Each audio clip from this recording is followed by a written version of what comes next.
في 3 اشهر، من 3 ل 4 اشهر في الاورثوبيدكس، و3 ل 4 في التروما.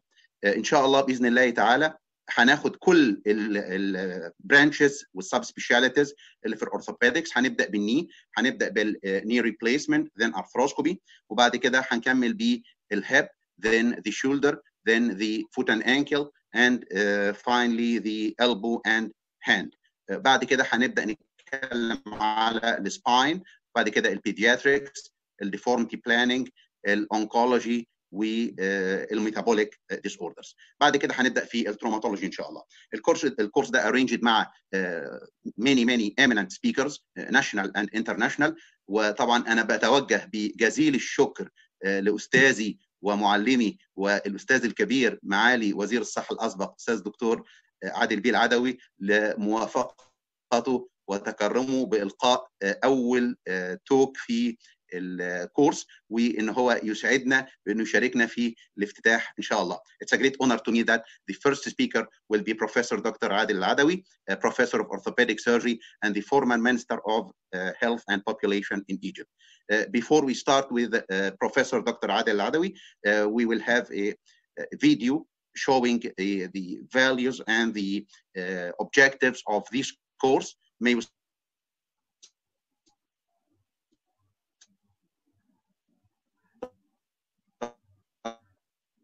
the video دكتور احمد. دكتور احمد الشيخ، نبدا الفيديو.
شكرا دكتور احمد.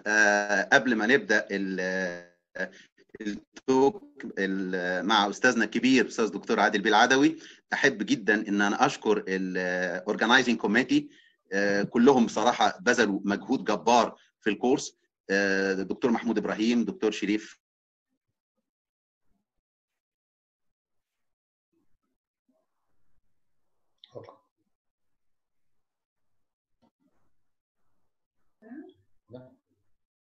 معلق.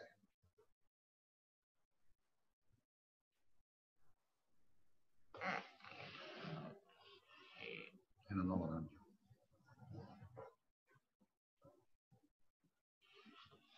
هم على المجهود اللي هم بذلوه. انا ادعو استاذي الكبير استاذ دكتور عادل بيه العدوي وزير الصحه الاسبق the board to start his very valuable talk about the total knee replacement in osteoporotic.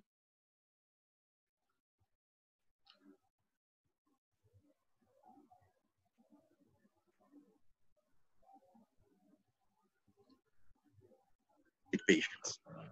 اتفضل دكتور عادل بيه. مساء الخير. الصوت مسموع؟ مسموع يا فندم. تمام. First, I'd like to thank my colleague, Professor Muhammad Lashab, Chairman of the Orthopedic Surgery Department of Banha Faculty of Medicine, all our colleagues, all our professors. Today is a great day for all of us to start this orthopedic review course. The Orthopedic Surgery Department in Banha Faculty of Medicine used to have all these revision course at that time, because usually we had postgraduate examinations at that time, and all our residents, all our doctors who are graduated from Banha University used to have this revision course at that time. So although in our era of COVID-19, our educational program should be continued, should not stop at all. And I'd like to thank the Orthopedic Surgery Department to have this initiative to start this course today. It's a great pleasure for me to be, and a great honor also to be in the opening session today, because it has been so long since we last met. We used to meet in our revision orthopedic review courses. We used to meet also in our conferences organized by the Egyptian Orthopedic Association. And today it is a great pleasure for all of us to meet and to start our revision course by this lecture. Because as you all know, we are obliged to do that. It is our duty, it's our responsibility to continue our medical education program. And all the world nowadays went to the online learning and online communication in all scientific activities. Maybe before we talked a lot about the blended learning or the online courses or the MOOC or the massive online courses. But nowadays we are obliged to continue and to build our experience, to build our great value of these online meetings. Most of our meetings, whether it is social meetings or scientific meetings, done nowadays through this online program, whether it is Zoom or Cisco WebEx or Microsoft Ways. But I think it is more effective. We focus more and more, and away from the trafficking or the traffic jamming that may have an inferior role of our meeting. So I think that we should build from this situation that we are obliged to be in it, and to build our capacity more and more about the use or the value of the online training programs. The blended learning is mandatory nowadays. And of course, we should upgrade these meetings to workshops, to seminars. A lot of webinars can be held nowadays by this way of communication. So it will be of great value for all of us. And I hope that this era will subside and go away, and we will continue our meetings, our conferences, but we should not forget the value of online learning and online meeting. I'll start my lecture today by, as Professor Ashab said, by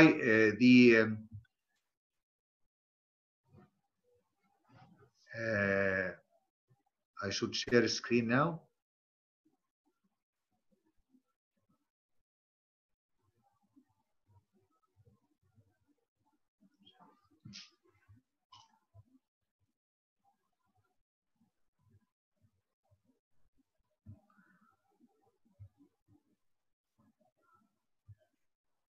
Dr. Ahmed Sheikh, may I ask you to allow me to share a screen?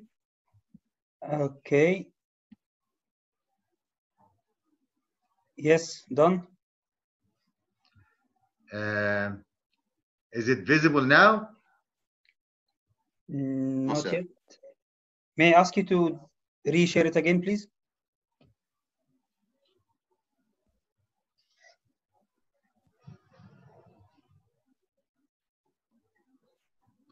I'm sharing my screen now.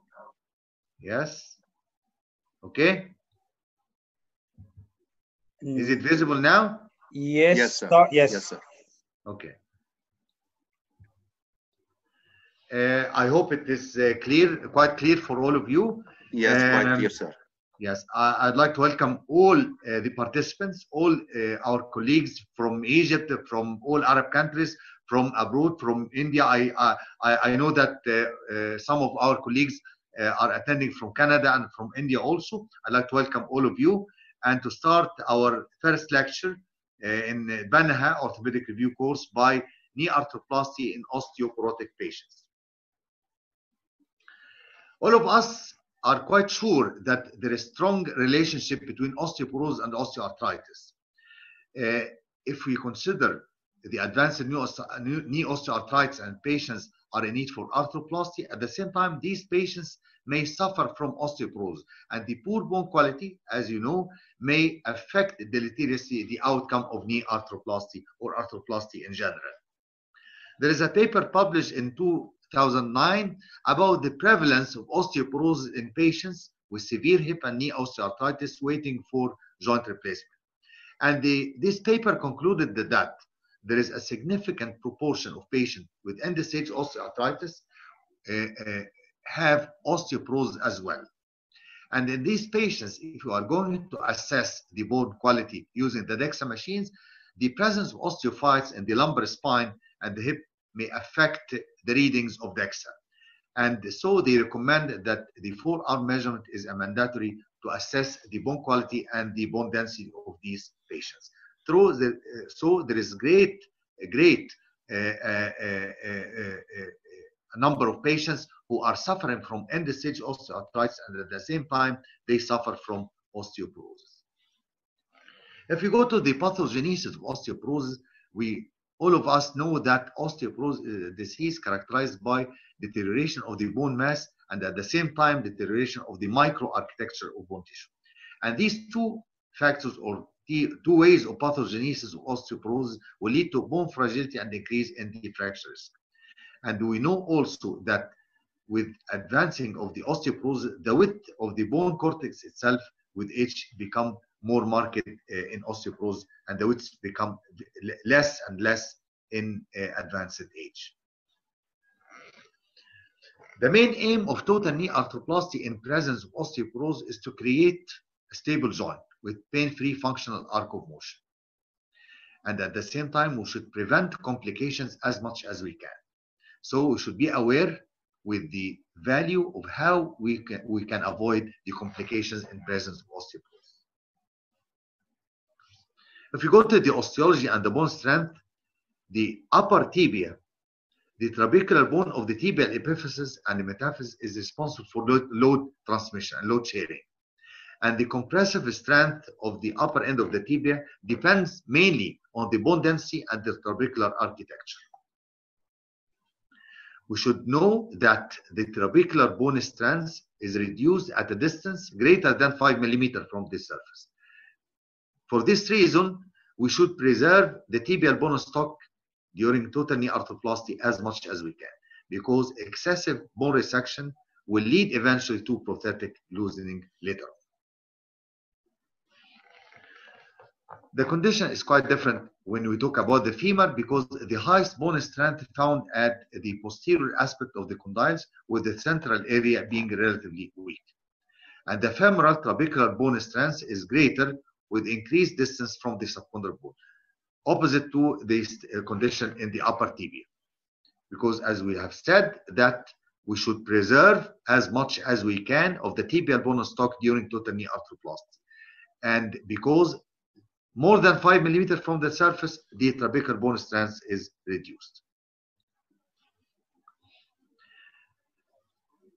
Definitely, most of the patients who are suffering from advanced stages of osteoarthritis, they have strong axial malalignment.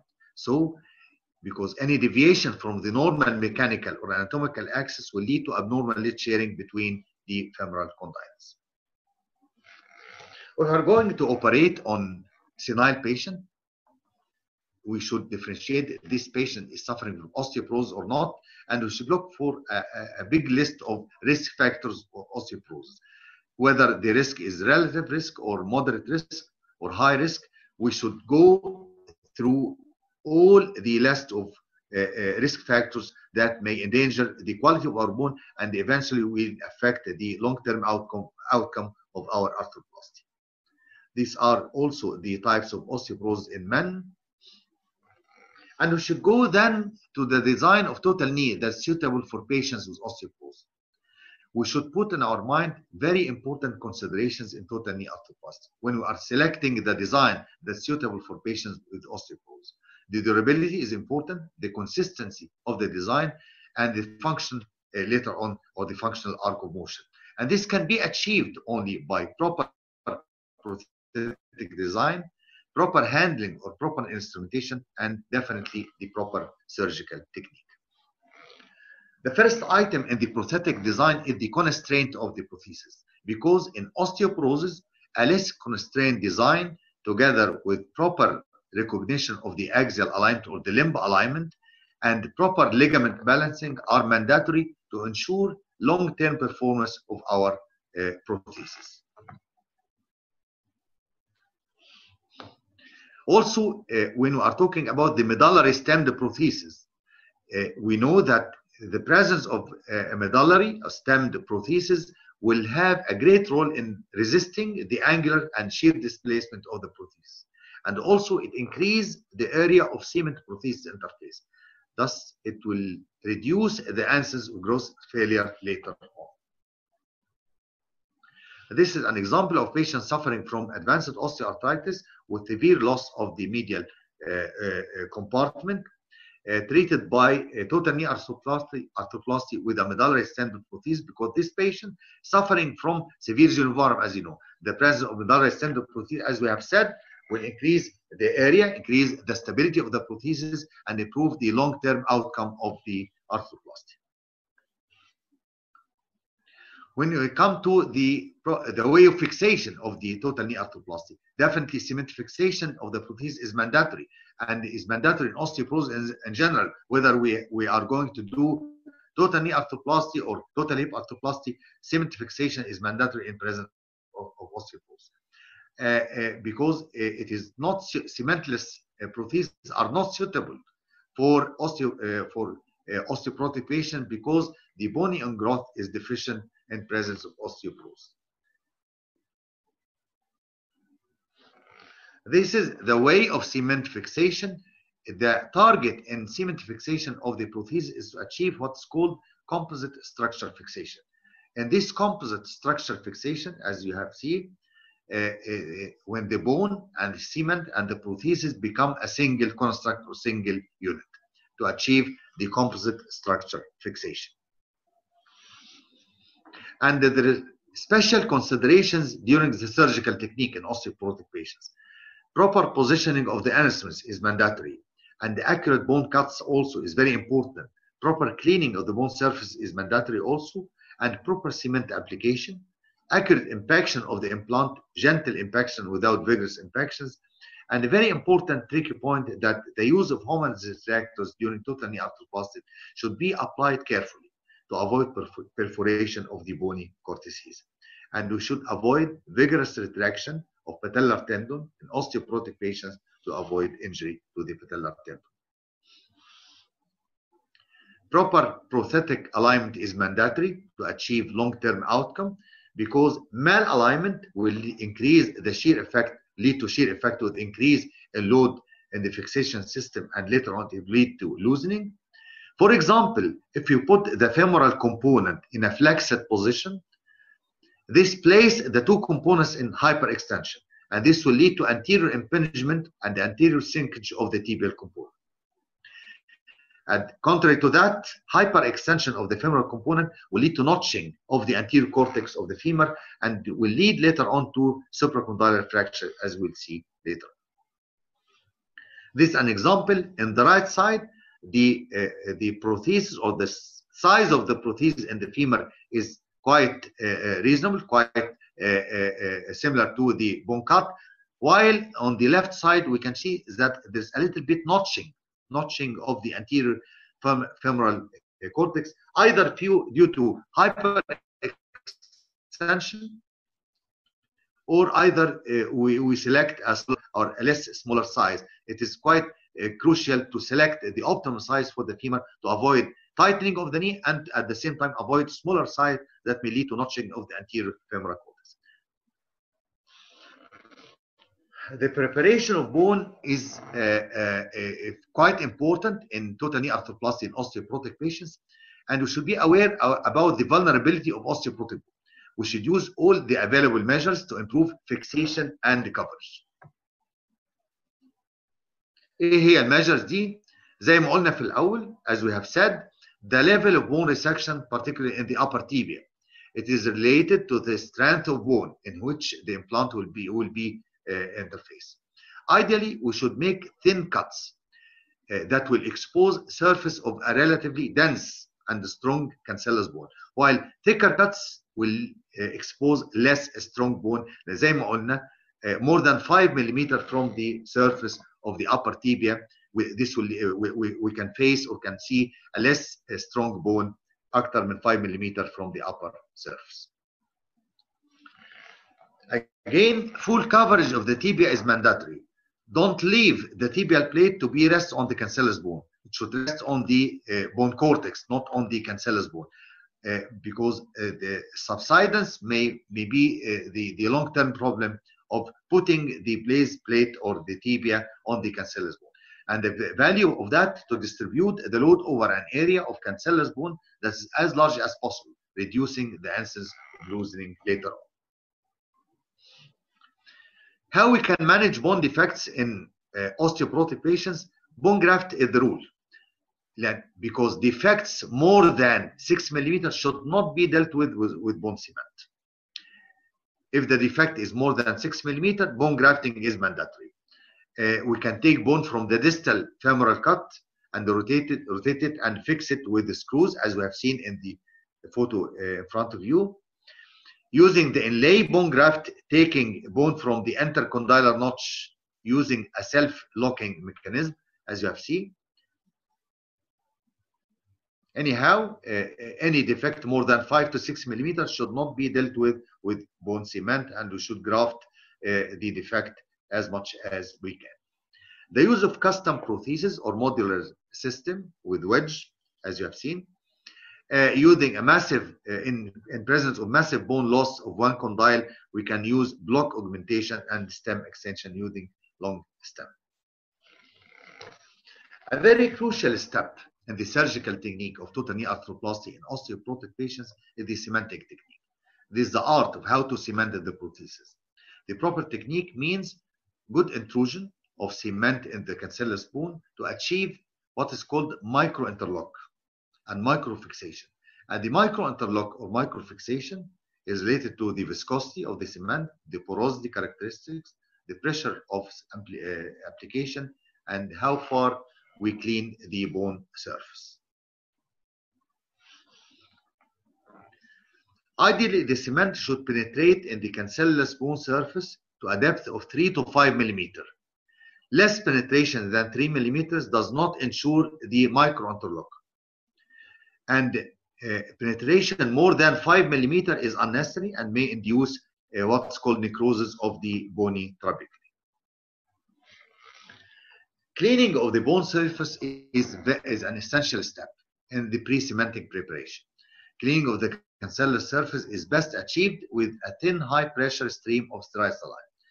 We should avoid over-vigorous lavage of osteoporotic bone surface because this may wash away some of the cancellous bone structure.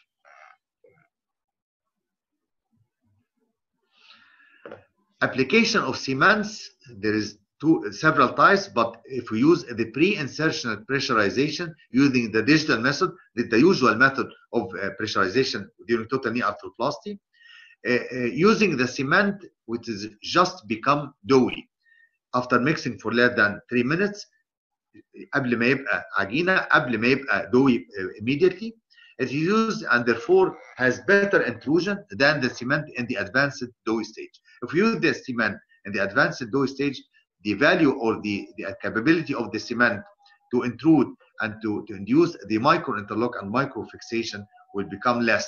So we should use the cement in the just before becoming doughy when using the digital method for pressurization of the cement on the bone surface. We can use also the cement gun in the knee, but it is rare to use it. Mainly the cement gun used in the hip arthroplasty, but using the cement with the nozzle can be effective also to induce effective pressurization, but the timing is very crucial, and we should be familiar of using the cement gun in the nose in the total knee arthroplasty. I know most of orthopedic surgeons are quite familiar with the using of the nozzle of cement gun in hip arthroplasty, but the condition is a little bit different when you are talking about total knee arthroplasty. So the nozzle should be applied carefully to particularly osteoporotic bone to avoid penetration of the bone surface. Another method of cement pressurization is the insertional pressurization. What the meaning of that? That the force imparted to the interface by the seating of the prosthesis itself. This induces the cement to intrude into the bone. يعني بنحط السيمنت on the undersurface of the prosthesis itself, and during impaction of the prosthesis, this will induce cement pressurization in the cancellous bone. The advantage of that we are using cement with a relatively high viscosity and therefore has less or poor intrusion characteristics. If we are using a stemmed device, considerable pressure around the stem will occur with impaction, resulting in good intrusion of the bone cement into the cancellous bone surface. Now we'll go to the complications of arthroplasty related to osteoporosis. We know well that big list of complications of total knee arthroplasty or an arthroplasty in general, whether it is general or local complication related to the patient itself, related to the technique,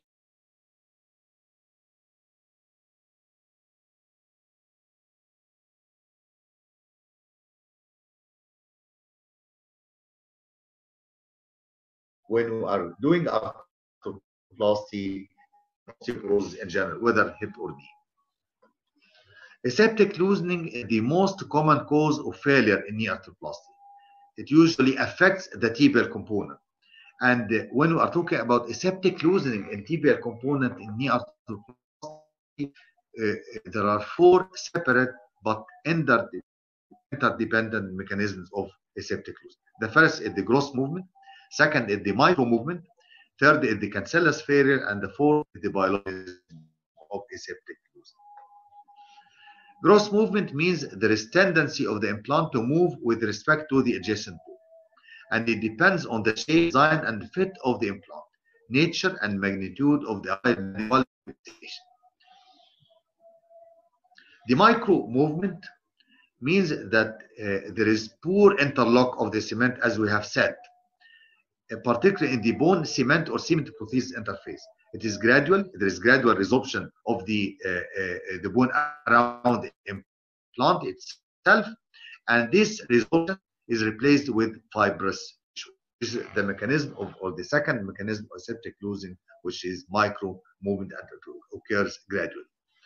The third is the cancellous failure of the bone itself, when the load applied to the cancellous surface are beyond its mechanical capacity, particularly if you put the tibial base plate, for example, on not on the edge of the bony cortex. If it is put on the cancellous bone, this may induce cancellous failure.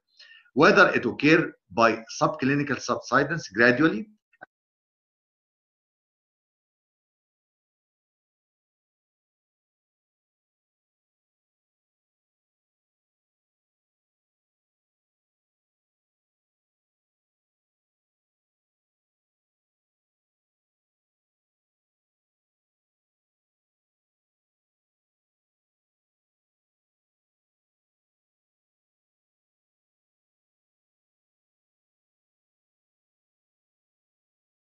by the synovial membrane. The clinical picture in aseptic loosening of total knee arthroplasty, there is pain, particularly on weight bearing. And during examination, the pain can be reproduced by applying varus or valgus strap.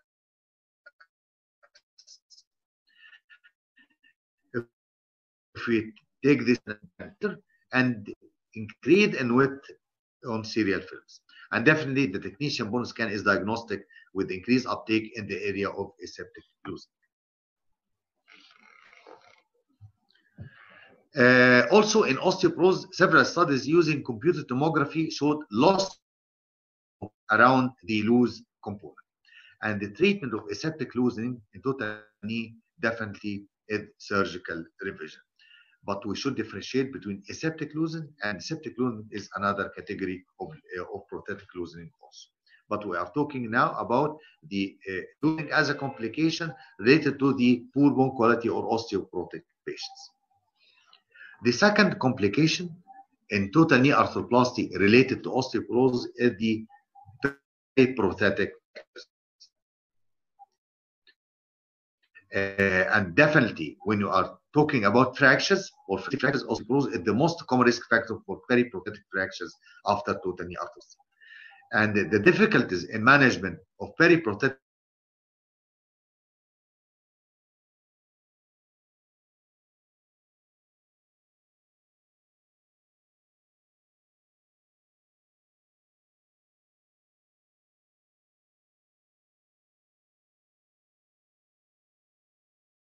should put in our mind when we are dealing with periprosthetic fractures in osteoporotic patients. Osteoporotic fractures or periprosthetic fractures may occur intraoperatively. It may occur in one of the condyles of the femur due to vigorous impaction of the femoral component, for example, or vigorous hammering during impacting the prosthesis itself may induce fracture of one condyle. Excessive medialization or lateralization of the femoral bone cup may have a role also in inducing condylar fractures intraoperatively. It can be managed by leg screw, and definitely we should use a medullary stemmed implant can use to load off the fracture of the condyle. The femur itself may be broken intraoperatively during insertion of the intramedullary aligned guide rod, or with excessive reaming of the canal. This can be avoided by proper placement of the distal femoral opening hole. This is very important, a very crucial step when you are to start a total knee arthroplasty, by proper placement or proper position of the distal femoral opening hole. Sometimes in revision arthroplasty, using a straight stem that exceeds 19 centimeter, this may impinge on the anterior bow of the femur, and a trick in that we should curve the end of the long stem of the femoral component in revision arthroplasty. The fracture or the femoral fracture can be plated, or a long stem femoral component that extend 2 shaft diameters beyond the fracture is used, and the fracture site should be augmented with cortical strut graft and cerclage wire to overcome the femoral shaft fractures occurring intraoperatively. Femoral neck fractures may occur also due to in severely osteoporotic bone with violent impaction of the femoral component. This may induce a femoral neck fracture. The problem in femoral neck fractures occur intraoperatively that it is usually not recognized until the patient starts weight bearing. And the same treatment principles used in hip fractures should be used in presence of femoral neck fractures. Periprosthetic fractures may occur also postoperatively, and the common postoperative fracture in total knee arthroplasty is the postoperative supracondylar fractures. It is mainly osteoporosis is a main risk factor or a predisposing factor to postoperative supracondylar fractures, and the bone loss may occur due from osteolysis and implant loosening at the same time. And as we have said, the improper position of the femoral component, particularly putting the femoral component in a sort of hyperextension, This may impinge on the anterior cortex of the femur, inducing postoperative supracondylar fractures due to anterior impingement of the anterior cortex due to improper position of the femoral component, or using a femoral component with a little smaller size. This may impinge also on the lower femur, particularly on the anterior cortex, inducing supracondylar fractures postoperatively after knee arthroplasty. These are the classification of postoperative supracondylar fractures. Type 1 is the undisplaced fracture while the prosthesis is stable. Type 2 is the displaced fracture with the prosthesis stable also. Type 3 is displaced or undisplaced whether the prosthesis is loose in the type 3. This is an algorithm of how to deal with periprosthetic fracture or supracondylar fractures after knee arthroplasty. It depends mainly whether the prosthesis is stable or the prosthesis is unstable. If the prosthesis is stable, if the fracture is undisplaced, we can go to conservative management. But if the fracture is displaced, we go directly to open reduction and internal fixation. If the prosthesis is unstable, the condition is totally different. In undisplaced fractures, we'll go to stemmed revision plus open reduction, internal fixation, and bone grafting. If the prosthesis is displaced with a good bone quality, we can go to a stemmed revision plus open reduction, internal fixation, and bone grafting. If the bone quality is very poor, we'll go to stemmed revision or allograft composite or custom made total knee arthroplasty. This postoperative supracondylar fracture fixation can be achieved by distal femoral plate, condylar buttress plate, or distal femoral locked plate, or DCS, as we used in the past. Definitely the use of polymethylmethylate acrylate augmentation can be used, or bone grafting. Infaction into the osteoporotic bone can be used to improve or to achieve a proper screw purchase of the osteoporotic bone or bones with poor bone quality. This is an example of total knee arthroplasty in patients suffering from osteoporosis, and 2 months after surgery he sustained a trauma in the form of falling from height, and he developed a comminuted supracondylar fracture of the femur after knee arthroplasty, plated with a distal femoral plate with locked screw plus bone grafting, and the fracture was augmented with bone graft, and 2 months later he achieved proper healing of the supracondylar fracture. We can use also intramedullary nailing in presence of supracondylar fractures in total knee arthroplasty, but we should be aware about the design of the prosthesis present. In posterior stabilized design with the closed femoral box, we cannot use a distal femoral nail. But without the posterior stabilized design with closed femoral box, we can use distal femoral nail to fix supracondylar fractures in a total knee prosthesis. If the implant is loose, in type 3, revision arthroplasty is the method of choice, using long stem and allograft bone if the prosthesis is loose. Some recommend initial internal fixation of the fracture, and then later on we consider revision of the prosthesis, advised by some authors. The advantage of that is that delayed revision can be expected to be easier after fracture healing, and standard revision implant can be used without large structure allograft or tumor prosthesis. Periprosthetic fractures can occur in the tibia also. It is less common than the femoral fractures. It occurs in osteoporotic patients. Intraoperatively may occur during retraction, during keel or punch application, during component seating. Prosthetic or cement removal in revision surgery may induce fracture of the upper tibia, or postoperatively it may occur due to traumatic event or due to axial malalignment or component malposition. This is the classification. Type 1 of the tibial plateau fracture, type 2 fracture adjacent near to the stem, and type 3 fracture distal to the prosthesis. Each one of these 3 types is divided into whether the prosthesis is well fixed, or it is loose, or it occurs intraoperatively. And the type 4 is the tibial tubercle fracture. For type 1A, the brace or cast can protect and protected weight bearing. And type 2A and type 3A, if the fracture is not displaced, conservative route is the rule.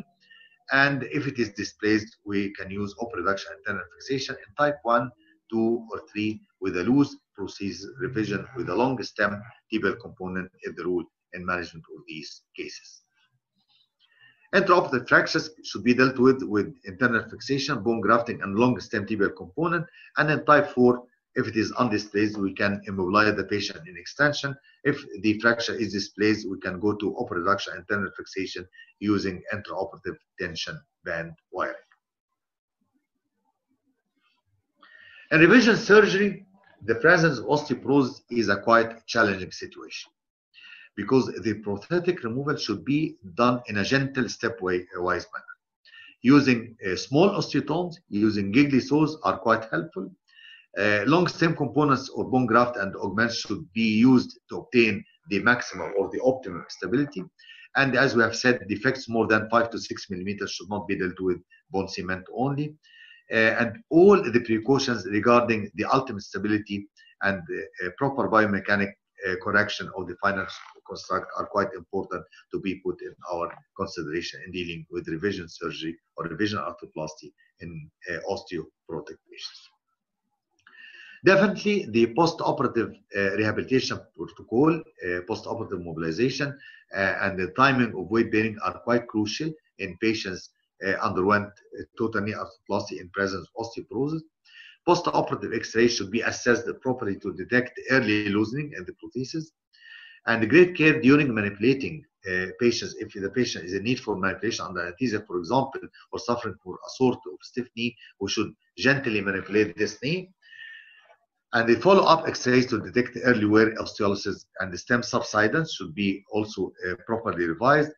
Some said about the value of anti-resorptive medications like bisphosphonates that have been used successfully in patients undergoing total hip arthroplasty. This may be quite helpful in patients undergoing total knee arthroplasty in presence of osteoporosis because the medical correction of osteoporosis may have a great role in improving the bone quality and improving the long-term outcome of knee arthroplasty in osteoporotic patients. Finally, I should say that what we are in need, not in Egypt only, in a lot of countries, that we need for a national arthroplasty registry. And this is the main duty of the Egyptian Orthopedic Association that we should start together with the medical schools, a sort of national arthroplasty registry, plus the guidelines of proper clinical and surgical practice in arthroplasty in general. And the value of these future directions to achieve the best outcome results for our patient and to ensure proper allocation of our limited financial resources. Finally, I want to say a word that to stand straight, it is not so hard to be achieved. It is not the sole goal. Our goal should rather be to strive to climb a mountain, and that is what the knee joint is all about. Thanks to all of you for your attention, and I'm waiting for all the questions in the discussion. Thank you very much. Thank you, my dear Professor Dr. Adel Adawy, for this very valuable and informative talk. Thank you very much, sir. May we start the questions? And if you allow me, sir, I have 2 questions to you. Before to start question, I want to minimize the presentation to see all of you. See you, Dr. Ashraf. Okay, sir. Can you stop sharing? Dr. Ahmed, can we stop slide sharing, Dr. Ahmed? Yeah. Not start your video record. Okay, تمام. I'm waiting for your question. معانا دخل معانا دكتور سعد اهو. ازي حضرتك يا فندم؟ ازيك يا دكتور سعد، اخبارك ايه؟ محاضرة رائعة يا فندم، ربنا يخليك لينا دايما. شكرا جدا جدا. احنا الحضور معانا دلوقتي عدد كويس. اي هوب ان كل زملائنا في طب بنها وحبايبي واساتذتنا ارحب بيهم واقول لهم يعني سعداء جدا بوجودنا مع بعض. لقيت دكتور استاذي واستاذ الكل دكتور محمد اسامه حجازي موجود معانا اهو.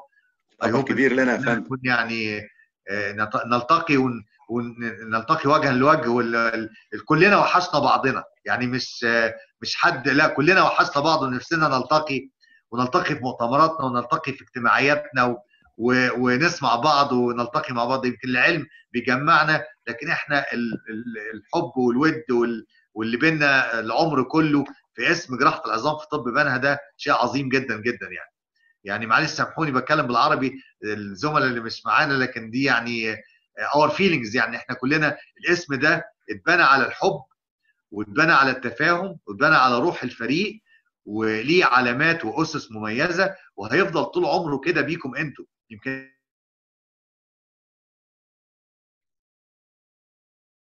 مش عارف معانا ولا مش معانا، وكل الزملاء شفنا كنا كلنا صغيرين في العمر. الدكتور محمد لشب انا فاكر لما كان لسه طبيب مقيم، السنين بتجري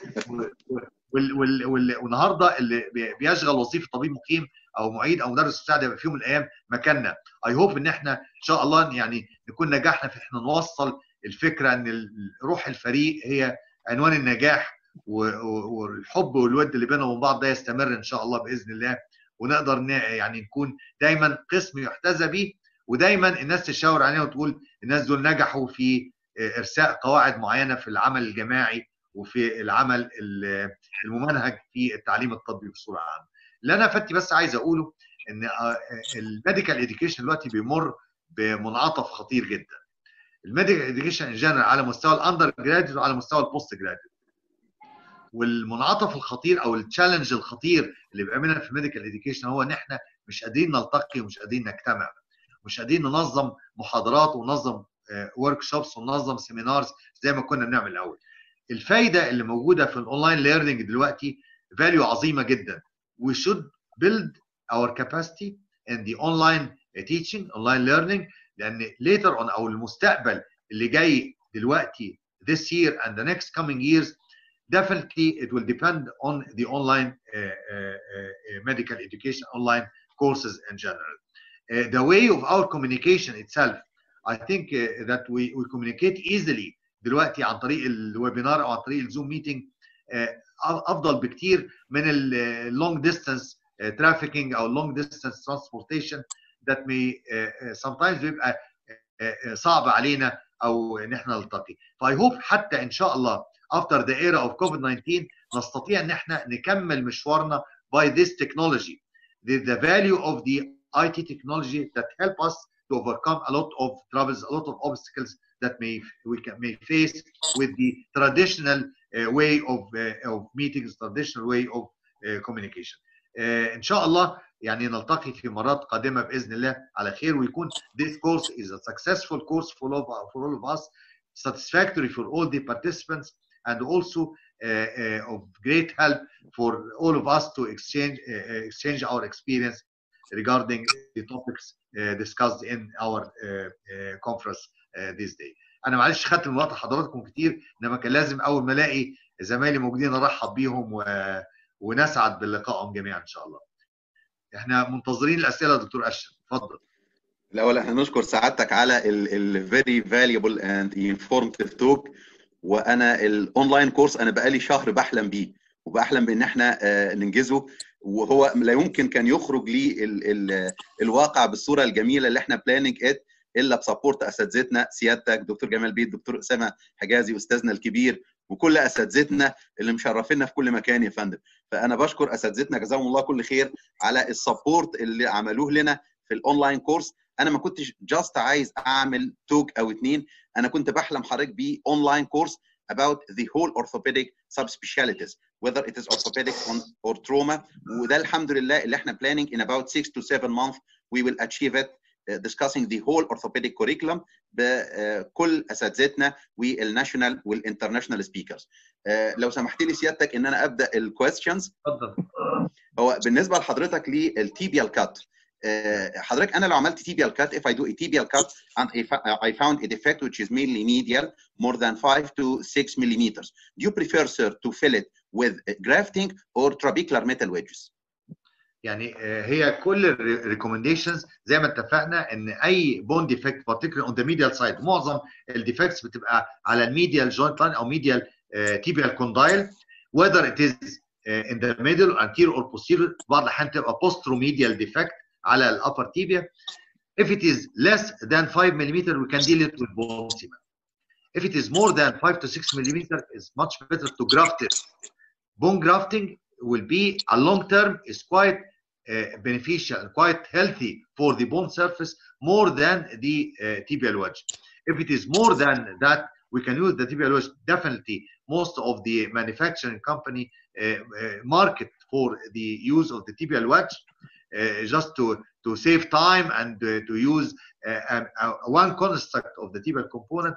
But to myself, I used to graft the defect particularly and fix it with a screw and embed the screw head in the cancellous bone. This will be much more beneficial for the final construct of with total knee arthroplasty. The second, thank you, sir. The second question, sir, if I found, even in osteoporotic patients, sometimes I found severe sclerosis after I made the cut in the medial tibial condyle. Do you prefer, sir, to drill it, or what do you prefer, sir? Yes, definitely with the advanced stages of osteoarthritis, you can find a sclerosed edge. If you did the tibial cut and still there is a sclerotic segment on the upper tibia, you can drill it as much as you can. This will enhance the cancellous surface appearance through these holes, and these holes can be cemented also, or the cement will intrude to the side of the drill holes, and this will achieve more intrusion of the cement in the cancellous bone surface, inducing what is called micro interlock or micro intrusion in the cancellous bone surface, achieving more a much better fixation, much better cement fixation of the final construct. Thank you so much, sir. We are waiting for questions. Dr. Ahmed Sheikh, you are collecting questions? Yes, Prof. How to ensure proper cementation in osteoporotic bone? Yes, it's a very important question. To achieve cementation, osteoporotic bone or bone oil, definitely the use of bone cement is mandatory in osteoporosis, because using the press fit technique or the porous coated design, this cannot induce bone ingrowth. But using the cement is mandatory in osteoporotic patients, and we can achieve it by proper intrusion, using the proper cement pressurization, whether using the digital method. To myself, I use the digital method in pressurization. A lot of surgeons prefer to use the insertional pressurization, or putting the cement on the undersurface of the tibial component and the femoral component, allowing the cement to intrude in the bone by the impaction of the prosthesis itself. But I prefer using the digital method to intrude or to put the cement in the interstitials of the cancellous bone using the digital method, and then press by the tibial, whether the tibial or the femoral component, to induce more and more cement pressurization in the cancellous bone interstitials. Another question, dear Prof. Is there any special recommendation regarding patellar component in osteoporotic total knee replacement? Yes, the patella is the last bone to be affected in osteoporosis in general. And most of the knee surgeons or orthopedic surgeons prefer not to replace the patella unless there is severe affection of the patella as a bone, or there is great malalignment, for example, and using patellar retinacular release to correct the balance of the patellar tracking. But to myself, I don't prefer to replace the patella, either shaving or the undersurface of the patella, using what's called patelloplasty by trimming of the osteophytes and the cauterization of the circumferential cauterization of the patella itself to reduce or to abolish the nerve supply of the patella. This may have a great effect in reducing the pain due to patellofemoral osteoarthritis. And in osteoporosis, there is no special recommendation, because the patella as a small bone, a small sesamoid bone, is not affected greatly by osteoporosis. The main bone or the main sites bony affection and osteoporosis definitely is the lower femur. So we can see the most common complication after total knee arthroplasty in osteoporotic patients is the supracondylar femoral fractures, other than the tibia. Fractures of the tibia also occur in osteoporotic patients, but the most common type of periprosthetic fracture due to osteoporosis is the supracondylar fracture of the femur. Next question will be, is there any rule for anti-resorptive drugs, pre-operative or post-operative, to improve the prognosis? Anyhow, the use of anti-resorptive medications is quite important in correcting the poor bone quality in general. There is a lot of literature using the bisphosphonates in correcting the bone quality and treating osteoporosis in patients undergoing total hip arthroplasty. But till now, there is no literature about the use of bisphosphonates in total knee arthroplasty. But I'm sure if we search properly in literature, we can find that the use of bisphosphonates in general improve the bone quality and can achieve a better results with arthroplasty, whether hip or knee arthroplasty. Is there a grade of osteoporosis that you would avoid doing total knee arthroplasty? A very tricky question. It depends upon a lot of things. To decide to do arthroplasty for certain patients, we should put in your mind that arthroplasty is a one-way street. You cannot make what's called U-turn, for example. Once arthroplasty is always arthroplasty forever. So the proper patient selection is the key factor in arthroplasty in general. You should select your patient properly.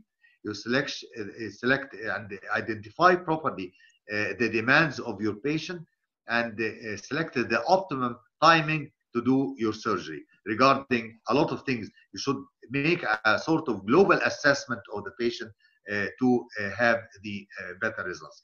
So we cannot talk about certain grade of osteoporosis that will abolish our decision regarding arthroplasty. First, we can have time to treat the osteoporosis and to improve the bone quality as much as we can. If the patient general condition, the condition of the whole musculoskeletal system, not only the bony system, the musculoskeletal system as a whole, and the demands of the patient needs arthroplasty, we can go to do arthroplasty, taking the whole considerations and taking all the precautions to achieve a better results and a better outcome of the procedure. Okay, another question: would you do a bilateral total knee replacement in osteoporotic patients simultaneously? There is no. It depends. What do you prefer? To myself, I don't prefer to do bilateral knee arthroplasty in senile patients because of a lot of circumstances, a lot of conditions. The patient general condition may not allow for a lengthy procedure.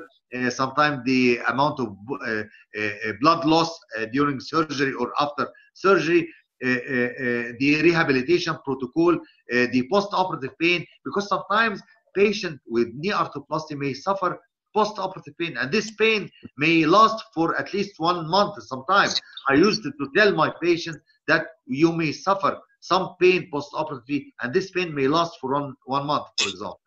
So I don't prefer anyhow to do a bilateral replacement at the same session for senile patients or patients suffering from osteoporosis. Another question: how to preserve the bone during making the cuts? Yes, we start your cut, particularly in the tibia, as minimum as possible, particularly in osteoporosis. Because if we make thicker cuts to correct the bone defects, for example, this will expose a surface of bone which is less strong than the upper surface. Because as we have said, that the strength of bone reduced if you go away from the joint line, particularly regarding the tibia. The condition is different in the femur, but we should not do bone cuts in a great way. Another question, sir, I see. What approach do you prefer in performing total knee replacement in osteoporotic patients? Is that the anterior approach or the subvastus approach, or what approach, sir? No. I used to do the traditional approach. Traditional approach, yes. Yeah. May I ask you another question, please, sir? You said, sir, that you don't recommend suction lavage in osteoporotic patients. Why, sir? During total knee replacement. I'm not talking about suction lavage. I meant the vigorous lavage. Because vigorous lavage in osteoporotic patient may wash some of the cancellous bone surface. And this definitely will lose a lot of cancellous bone surface. That is great benefit and great value. So we should do lavage, and the thin sterile stream sterile saline, thin stream of sterile saline is quite beneficial. But the over vigorous lavage, as we have used sometimes with the lavage system, may wash some of the cancellous bone surface. Thank you, sir. Any questions, Dr. Ahmed? احنا تعبنا الدكتور عادل بالاسئله بصراحه. In case of distal femur periprosthetic fracture, if both were appropriate, nailing or locking in place, which one would you prefer? Yes, the choice of post-operative fixation in presence of supracondylar periprosthetic fractures, it depends upon the prosthetic design itself. Definitely, if you have, for example, a posterior stabilized design, you don't have a portal of entry for distal femoral nail, and in that time we are obliged to do a distal femoral plate or condylar buttress plate, for example. But if you have a transverse fracture, supracondylar fracture, and the space is ample, and the design allow to use a distal femoral nail, it will be quite easier to fix the supracondylar periprosthetic fracture with a supracondylar or distal femoral nail. انا اخر سؤال ليا يا فندم، بس احنا عايزين نستقي من علم حضرتك غزير، فاحنا اسفين يعني. In osteoporotic patients, sir, do you prefer mobile or fixed bearing? Severely osteoporotic patients. Yes, very important question, because mobile bearing, as you know, will facilitate the post-operative mobility and post-operative mobilization. The condition in osteoporotic patients is not the matter of mobile or fixed bearing. You know well that the movement of these patients post-operatively will be, or the activity are less than traditional patients or usual patients who are not suffering from osteoporosis. The problem is the constraint of the design. It is the tricky point is the constraint, because if you are using, for example, a constrained design, this may endanger the bone itself and may later on induce a post-operative periprosthetic fracture. So a less constrained design is the suitable design in patients with osteoporosis. But regarding the mobile or fixed bearing, I prefer what is suitable for your patient. Fixed bearing may be of great value than the mobile bearing, because mobile bearing will allow more movement of or more ambulation of the patient, and it may have deleterious effect about the incidence of prosthetic fractures later on. And for the high flex knee, sir? ده كلام بقى جديد احنا ما حضرناش الكلام. لا يا فندم، العفو، ده الجديد كله عند حضرتك يا فندم. ده احنا بنتعلم الجديد كله من حضرتك. I don't prefer also the high flex or the. Thank you, sir. دكتور احمد، في حاجه تاني ولا خلاص عشان ما نتعبش اكتر من كده؟ خلاص يا فندم ان شاء الله. Any questions؟ انا بشكركم جدا جدا، ويعني اتمنى ان نكون يعني اللقاء يعني مثمر. معلش سامحونا للتقصير، لان انت عارف طول الفتره اللي فاتت الواحد مش ما بيلتقيش بزملائه كتير. انا سعيد جدا بحضوري معاكم وتشريفكم ليا ان احنا نبتدي المحاضره دي، وان كان في يعني اساتذه اجلاء على راسي كلهم، الدكتور اسامه والدكتور جمال وكل الزملاء المشاركين معانا وكل حبايبي وكل اخواتي. فانا بشكركم على الانيشيتيف بتاعت الكورس نفسه. ان شاء الله متابعين مع بعض في المرات القادمه. شكرا جزيلا يا فندم. ودايما قسم جراحه العظام بنها موافق بكل اعضاء. شكرا جزيلا دكتور عادل بيه. انا بس كل الاودينس والكوليجز اللي مشاركين في الكورس ان في CME سيرتيفيكت في نهايه الكورس. دكتور عادل بيه هيساعدنا على قد ما يقدر طبعا ما شاء الله الكونكشنز بتاعته بالتنسيق مع جمعيه جراحه العظام والتنسيق مع الساينتفك كونسل اوف ايجيبشن ميديكال اسوسيشن اللي هي اقدم جمعيه طبيه في مصر. احنا هن transform the scientific material of this course according to the recommendation of the World Federation Education ان شاء الله. عشان ده الاساس في الTPD professional development بتاع. So much sir, thank you so much. احنا نشكركم على الميتنج الجميل ده، ونشكر استاذنا الدكتور عادل انه تشرف عرفنا بافتتاح الكورس التدريسي ان شاء الله. Thank you.